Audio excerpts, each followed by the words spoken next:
This is a very nice hospital in Mumbai.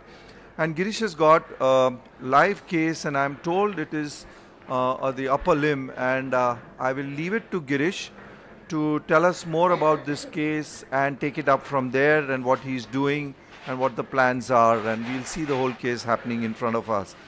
Following this, we will have some lectures also. And there will be introduction to Meril peripheral portfolio and clinical update on Credence BRS, which is a new stent by Manish. Then probably we'll skip the refreshment break and continue with some of the lectures that are there. And as we go through, we will be kind of letting you know. There'll be lecture by Ramesh and there'll be a short lecture by myself on peripheral interventions. So I'll leave it to Gireesh to tell us more about this case. Gireesh, it's all yours.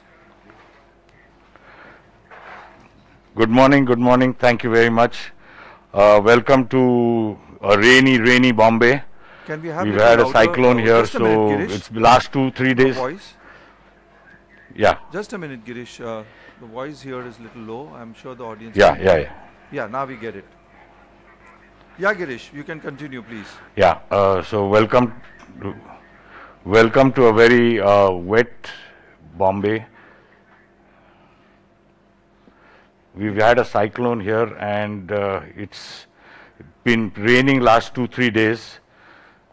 So, anyway, coming back to this case, actually I had a peripheral case, a tibial disease, but unfortunately there was a death in the family of that patient, so we had to postpone that. So we got another patient lined up.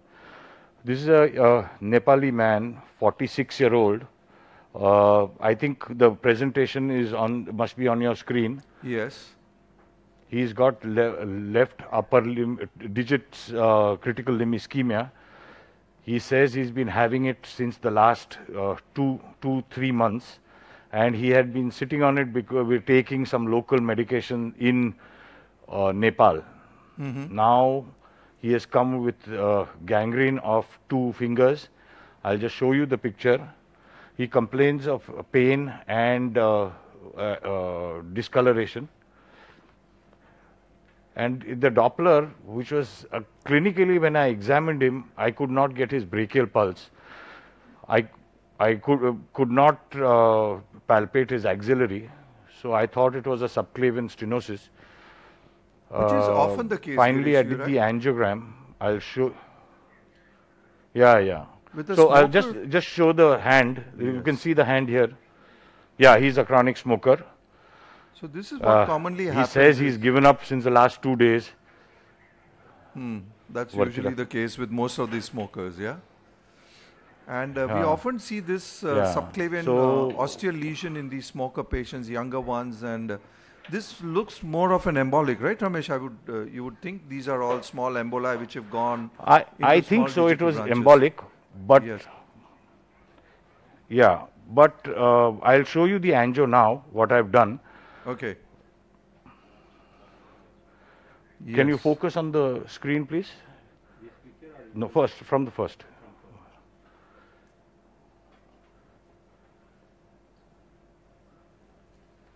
Okay, this was the aortogram.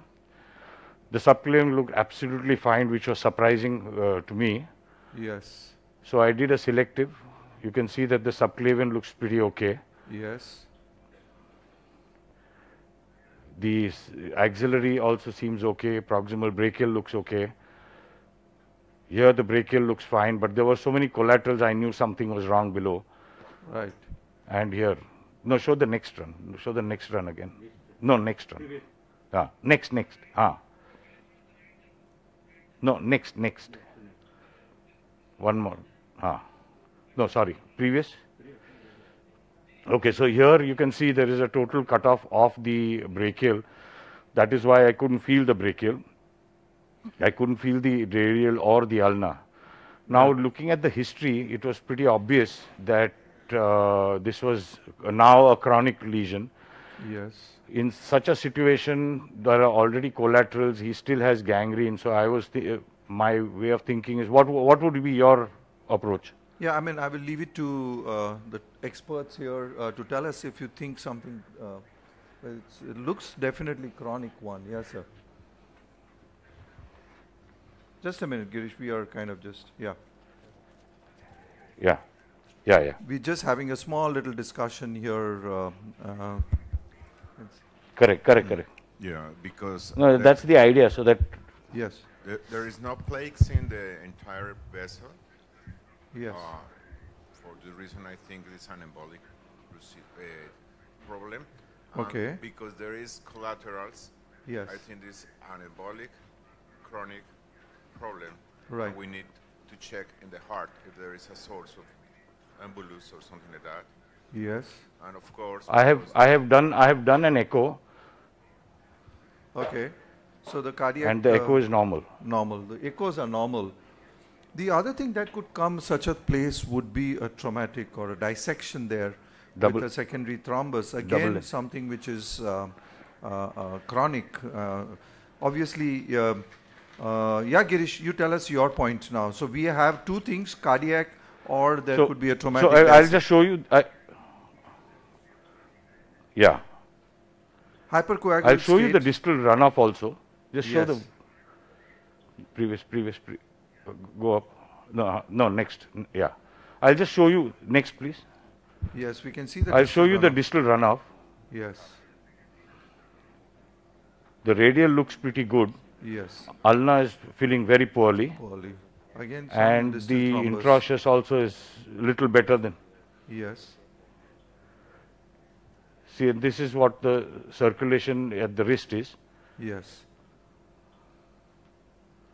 And few of the And this digital is the hand. branches are gone.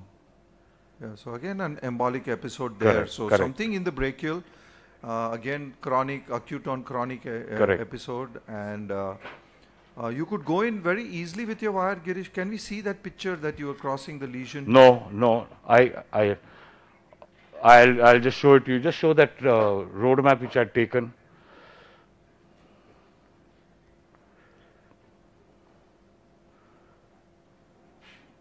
No, second last. So here I'd taken a road map, Yes. and you see, I had difficulty. Mm-hmm. Yes. This is which wire? Can you tell us a little more on the technique? Did you use a sheath or something? See, to I support had it? Yeah. before. No. I was wanting to know whether I could cross, so that I could go ahead with this case. Right. So what I did first was I took a headhunter, went Okay. up to the regular 100 centimeter headhunter catheter H1, Okay. and took a Teramo and tried to cross. Okay. I had a little difficulty, then it looped and it went in. Yes, we can see that very well. And that was nicely So- done because, this are difficult areas that you need to cross that. I think it's open Yeah. for the audience. If you have questions, please be free to question anything that you have. No, I just finished what I did, Yes. and this 100 centimeter headhunter was falling short. Okay. So I exchanged with a 125 centimeter multipurpose, Yes. so that I could cross with the catheter, and then I could change over, put a sheath. I put a 7 French sheath now in the brachial, Okay. and I'm going to plasty the radial first, and thereafter I will plasty the brachial. Okay. Okay. So I suppose you're getting this correct, and this So will be over a 1/4 wire. You've exchanged it over a 014, or you're still working on 3/5? Yeah, no. I have now switched over to a 014 Okay. through a 7 French sheath, Right. and I will plasty that whole segment with a 3 millimeter balloon, Right.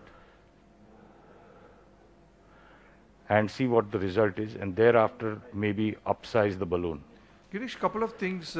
What were the pre-procedure medication that you've got him into, in the sense? Did you start him See, on I antiplatelets? had a little doubt that he was on antiplatelets Okay. even before he came to me, Okay. but he was only on aspirin, so I've added clopidogrel. Okay. And I had this doubt. So I had seen this patient about 2-3 days ago. Right. So I had put him on LMWH. Okay. So in the audience, I mean, how do you It's take it? obviously stopped. LMWH, Ramesh, was the right way to go, or? Yeah, I mean, I think aspirin or Maruti. DAPT and either IV heparin or low molecular weight is okay. That is, we normally start off with IV heparin. In our Okay. center. Great. So again, these kind of protocols are necessary to see that this may be partially thrombotic or old thrombus, not new thrombus. And so heparin to begin with, if you're doubtful about the antiplatelet therapy, one can start before the procedure. Okay, Gireesh. So now, any more questions in the audience, or somebody wants to ask something here? If you weren't able to cross, would you have considered going retrograde as well, Gireesh? Yeah. That was my next. That was going to be my next step. Okay. In these cases, but the where only you don't problem feel was I the, was a little the skeptical of doing pulse, that. Probably roadmap would have been a good choice, or an ultrasound could have helped us come retrograde on that and use the pedal puncher set or the mini sets that we have now, which will take a 1/4 wire across. Yes. Okay. So Gireesh, what's happening now on your side? No, we are seeing you are exchanging something now. Or I was a little skeptical of doing the retrograde because already he's got ischemic limb. Yes. And if I stuff up that vessel, Right. which was the only supply was the radial. Right. So I was a little scared of that. I was lucky that I could cross. Is it come out? In the audience, So what would now be you what I'm worried doing about? is I've Sorry. Yes, Gireesh. No. Now you want to know what I was doing. I've now got my 014 wire across, and I'm taking a tibial balloon and plasting that segment. Okay. I'm taking a little longer balloon because what has happened is that there is a little spasm distally. Okay. So what I'm doing is I'm going to plasty the entire segment in one shot. Right. Would you be It's worried a about 3 distal mm balloon, embolus here, 3 into. Gireesh? Not so much because yes, theoretical possibility is there, but the way my wire went, Right. I think it is more chronic now, so I'm not too worried. Okay. That's why I think the retrograde is not a bad option. Sorry? Because that's why I think the retrograde is not a bad Pardon? option. Because if you put a 6-branch sheet, it is absolutely safe in this big radial artery. We'll have the possibility to aspirate after the procedure. And another option, probably, although it seems chronic, it is not a bad idea if you do this to go retrograde with just a catheter and just try to aspirate as much as possible of this lesion, because there are some thrombus that probably it will be of Right. good. So you mean to say do aspiration there, thrombus aspiration? Why not just pass with the catheter? It will do something just gathering the thrombus of the material, and that will relieve it if there is a thrombus burden in this lesion. And what about the role of thrombolytic here, or any of those drugs? I think here, I mean, 3 to 4 months, we don't have something that, I don't think the risk is justified and according to the benefit that we are going to have. Right. Okay, so we have a whole lot of viewpoints here. Maybe aspiration is not a bad idea. Yes, one would think of that. And the thrombolytic obviously is not much of help, because this is more chronic now and it will not lyse. You know, normally on the arterial side, I've seen successes within 24 to 48 hours of acute closure. If you do thrombolytic, probably it works. So yeah, so now we have a catheter there, balloon dilatation of the brachial artery. Are using angiojet both in the periphery and the coronary for organized thrombus with very large vessels, 4 to 5 millimeters or greater, because it emulsifies the thrombus and evacuates it. So if you dilated this and found large organized clot, and despite your anticoagulation, which is here, I guess you've gone from Lovenox to heparin, If you still had trouble, then that would not be an unreasonable option here with a 7 French device. We're using it in, there's several different catheters. We might use it 4 or 5 times a year, but in those 4 or 5 cases, there's nothing else that would have worked. Okay. So it's really for refractory large clot burden. So here we are talking about angiojet system, which helps us to mechanically aspirate these thrombus. In fact, you do some amount of thrombolysis before, and then you start with mechanical. So the main purpose of angiojet is a mechanical thrombus aspiration that is done by Venturi effect that is there. The principle works on Venturi effect. So here, yes, Gireesh, now you tell us what's happening further. So the result was pretty okay, but there was a little, I think it is basically spasm of the distal vessel. Okay. So I've just gone distally to just relieve the spasm. Can we see those pictures, the previous one, Gireesh, the post-plasty picture?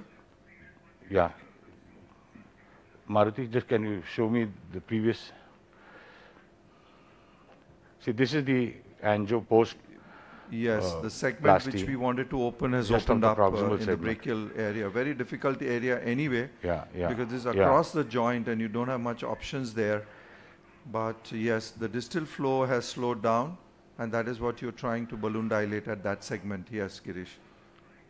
Any comments from the audience or the... No, there is a possibility. You already used nitroglycerin in Gireesh, nitroglycerin is the... No, I'm just giving it. I'm just giving it now. Yes, I'm just that's giving a good suggestion. So whenever you feel there is a distal spasm that is happening during the procedure, nitroglycerin... No, why I feel there is a distal spasm is, I'll show you the run. Okay. Previous.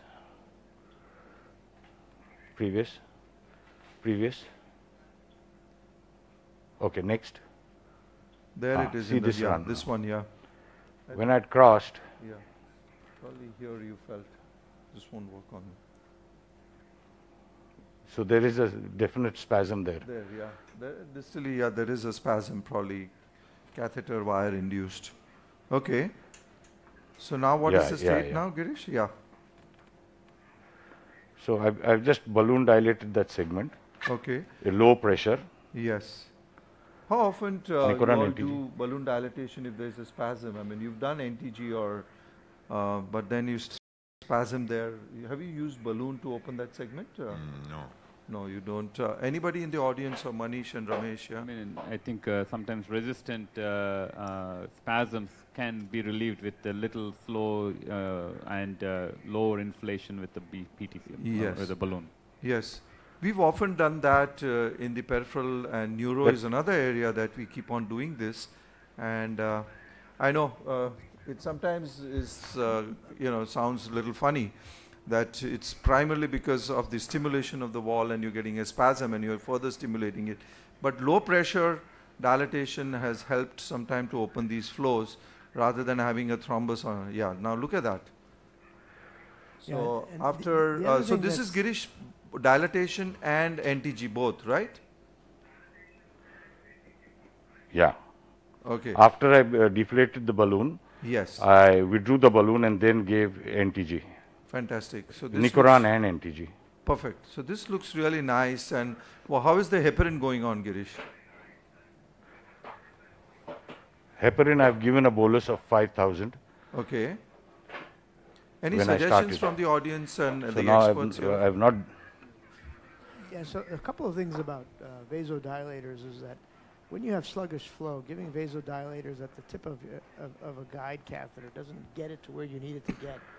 So sometimes doing a distal injection of whatever he used, here he used a calcium blocker, you see the effect. I mean, it really makes a big difference. Yes. But it's getting the drug where you need it, which is the distal bed, oftentimes makes the greatest impact.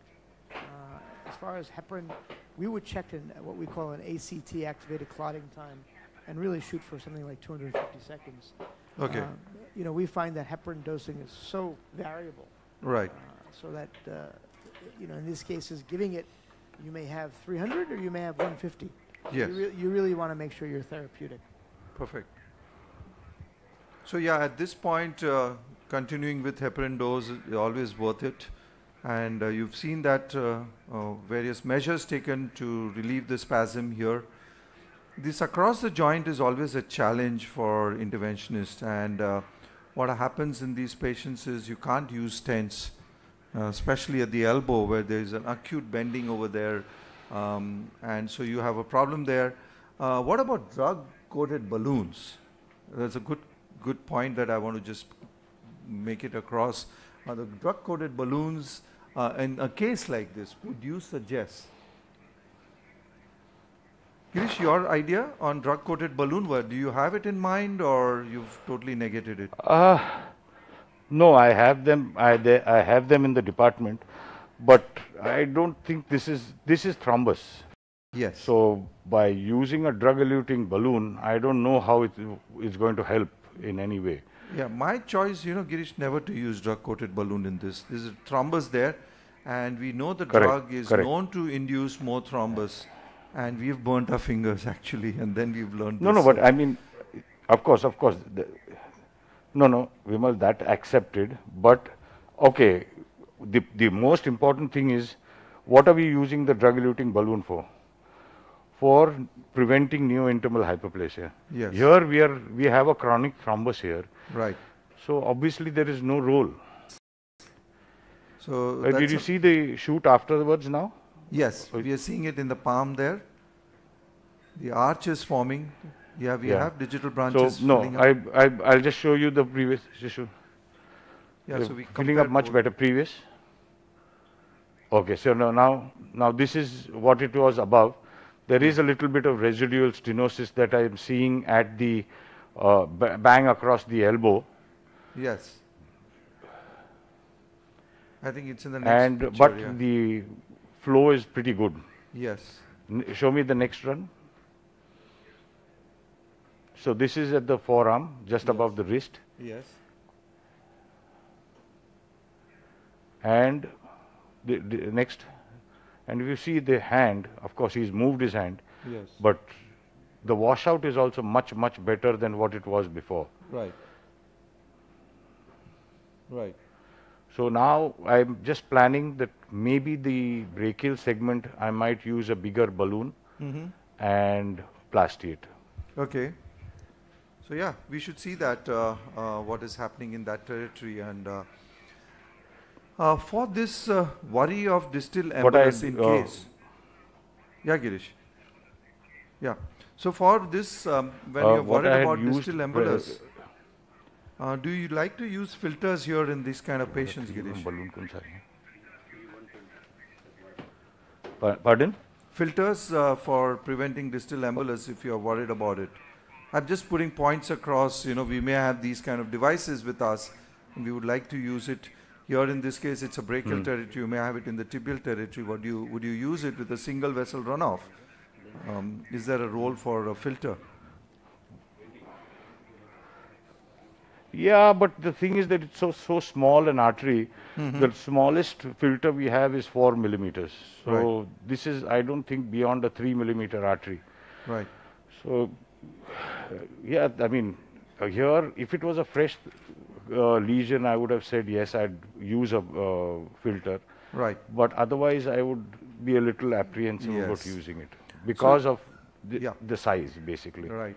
No, we've also. But I accept the point made by somebody there that the other alternative was to keep a sheath in the radial.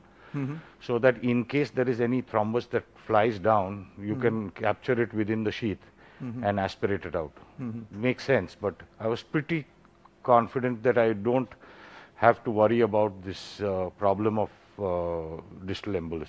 Okay, great. So what I had used was a mosaic from Meril. Okay. 3x120 balloon. Right. Now I'm planning to use a 4 or a 5. What would you think? I think I would remain with 4 as the highest level at this point where it's in the brachial, rather than doing over dilatation and then dissecting it and then you don't have a salvage putting a stent there. So yeah, you have a comment, sir. You want to? I was thinking, Do we consider of doing something for the ulnar artery, because obviously this tromb has is riding above the bifurcation between the radio and the ulnar, and what we can see is this is the, I mean, the fifth finger, which is usually supplied by the ulnar, and maybe something, because when we pass through the bifurcation, through the lesion, the ostium of the ulnar artery is compromised, and maybe we should see the initial pictures and see how big is it and whether it is worth of getting restoring the bifurcation of that. Okay. So Gireesh, here is a question, ulnar artery. Would you like to attempt something in the I heard. Yes. See now, if you see the initial picture, can you show the initial picture, please? Before I did any intervention, you could see a little bit of the ulna. Yes. Go. No. The one above. Next. Show me that. See, this is the angio. Yes. You could see the bifurcation, and you could see the. To me, it looked like the interosseous rather than the ulna. Okay. But after I plastied the radial, I don't see that. Okay. So if you see the post, okay, just show me the next run, please. One more. This is here a good you picture. can see the ulna. Yes. But yeah, but I don't see it filling in the first picture. So what I am seeing in the middle is what I think is the interosseous. Yes.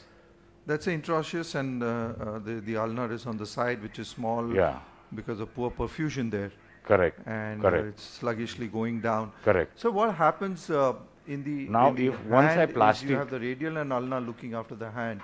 The digital arteries which have gone on the ulnar side, they've already embolized and closed. We won't be able to, do anything with that. Those fingers will anyway fall off.